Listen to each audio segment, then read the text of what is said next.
Hi, thank you so much for tuning in.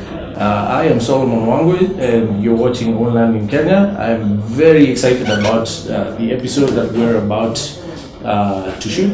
I'm having candid conversation with the government of Kajiado County through the County Executive Committee member for Lands and Housing, Honorable Hamilton Parseina. So stay tuned, you don't want to miss this.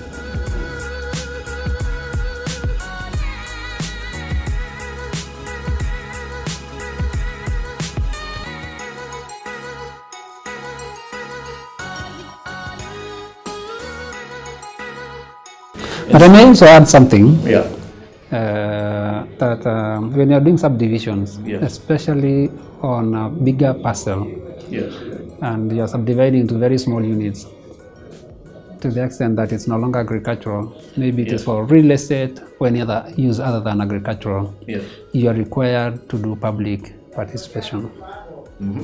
Yeah? Yes. You need to have that community around the parcel Yes.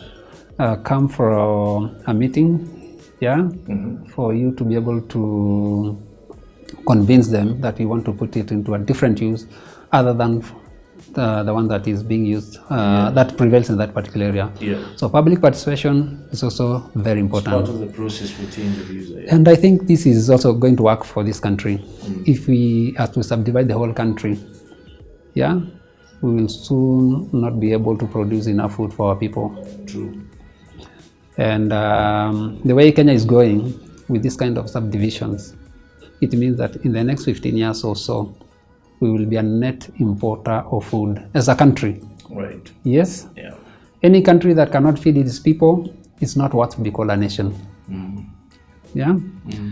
So I don't think we should be scrambling to have all our land, the whole country, subdivided for purposes of building up good houses. If you have a very good house, a storied house, and you have no food inside, I'm telling you, in less than 6 hours, you will check out and go and maybe enter into a mad house if that is where the food is available. Absolutely. For us in Kajiado, we are very, very focused on making sure that we have enough land for food production. Food And security. I yes, remember you mentioned that in a previous discussion. We want to be food secure. Yes. We will do anything to make sure that objective is met. Yes. But that does not mean that we don't want any other investments. We really need the investors to come. Because today, if you come and invest, maybe you are from Nairobi. You want a good place to retire to, a good place to build a good house for your family. And you buy, you build. And then a few years later, you find the whole place has been turned into a slum because of poor planning. You'll not like it. Or somebody comes and turns his parcel into a quarry. And you see your walls beginning to crack. And the things I'm saying here are things that we have already witnessed. Yeah, absolutely. You'll not appreciate. So when we come up with stringent measures, which I can tell you we are not compromising on them. Yes. It's not because we want to punish anyone, but we are saying we want a better Kajiado tomorrow. Yes. A better Kajiado that will attract people. Yes. Because counties are competing for resources. And any county that does not plan itself way ahead will tomorrow be lamenting. People will be moving away, investments will be moved away from those counties to counties where there is order. It is that order that we want to create in Kajiado.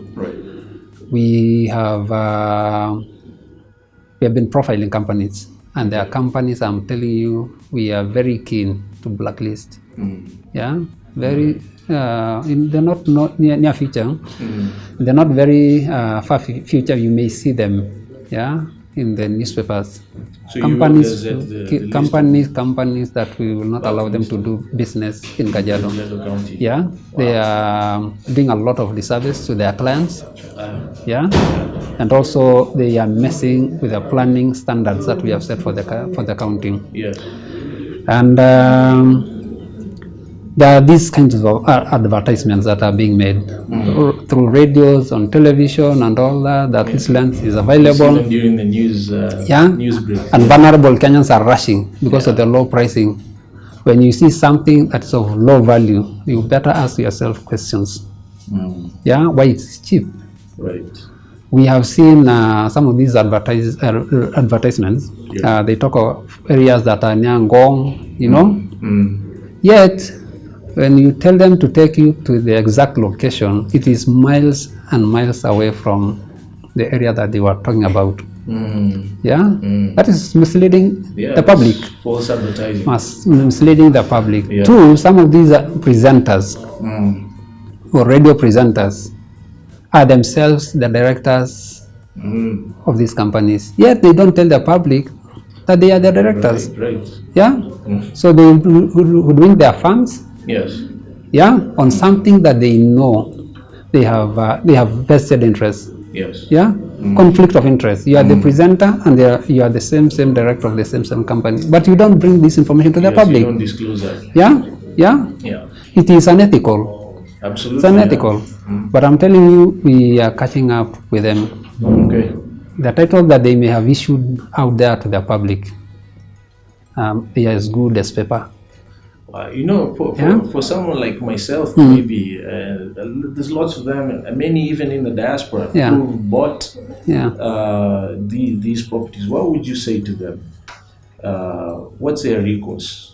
For someone advertised a 50 by 100, and I paid. It was 150k, 350k, 250,000 shillings with installment plans, even or whatever the case may be. Some are in the millions, and I bought a title. What would you say? We feel sorry for them, but that is the far that we can go. At the end of the day, the investor blames himself or herself. Because, as I said, they also need to do due diligence. It's not just enough to dish out your money. It's also good that you also do your due diligence. Get to visit the area, do a search, and not just going to the registry and doing the official search. Because I told you some of these offices were turned into, I don't know what. Money collection.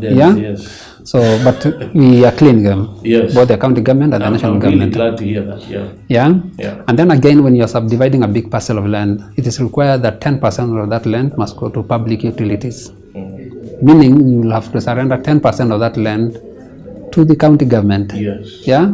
Some they subdivide and they don't leave out for those facilities until you will not meet those standards. So there are quite a number of requirements that are expected. We are ready to facilitate any serious investor. Our offices are open. We facilitate. In fact, we will go out of our way to make sure that we don't delay such processes. But as is expected, there is an obligation on our part. There is also an obligation on the part of the marketeers. Yes. Absolutely. I'm really glad that you clarified that, because we ourselves, and this is how this conversation came up, we had difficulties getting approvals for a subdivision on the Oloitoktok Highway. And it was clarified. You came with the plans. And we looked at them. They were subdivided into plots of 1 acre. 1 acre parcels, and it was meant for putting up houses. Holiday vacation yes. And but possibly also agricultural use, But around that area, the minimum acreage is far much higher than 1 acre. According to the new zoning plan is actually 20 acres or 8 hectares. And we will share that on our website. It's a free download for you. Get it and spread it. So we declined because it did not meet the minimum requirements for subdivision. So for those who have, if you have such a parcel, you may need to consolidate and then you find another different use. Yes. Absolutely. Yeah. And this is exactly why we wanted to have that conversation, because this is information I get because I engage on a day-to-day basis. Yes. But our customers trust us Yes. to do the right thing. I've told you, we are, and I'm being frank Yeah. and very objective, that I have never heard of an incident touching on your Goshen acquisitions. Yes. I have not. Yeah. Because on a daily basis, I receive complaints of circles, land buying companies, for reasons that are related to fraud. Yes. Yeah. So I have never. So I will wish to congratulate you for that. Thank you. We will work as partners. Yes. Yeah. We're happy to engage and do what's right for Kajiado County, for our country, for ourselves and our future generations. It's why we invest. And I'm so grateful. I know you have to get going. True. And I really appreciate you making the time to share to the viewer and the listener officially, because they hear from me all the time. True. It's important that they hear from the authorities. Sure. So asante sana. Karibu sana, Solomon. Yes. Thanks so much. I really appreciate that. And your team. Asante. Yes. So guys, tune in, share this video as widely as you can. Make sure people understand what's going on so that they don't get caught flat-footed and lose their hard-earned money making wrong investments because they took shortcuts or someone took advantage of their ignorance. Right? So if you have questions, send them in. We're happy to answer them. Check out our website, check out our social media platforms. We will also include the Kajiado County website linkages. And as I said, you can download for free the new land zoning subdivision policy for Kajiado County. It will stipulate what areas are allowed for what sizes and what uses. Very important. You're watching On Land in Kenya, the Law of the Land segment. I am Solomon Wangwe. Stay tuned for more information on strategic land investment.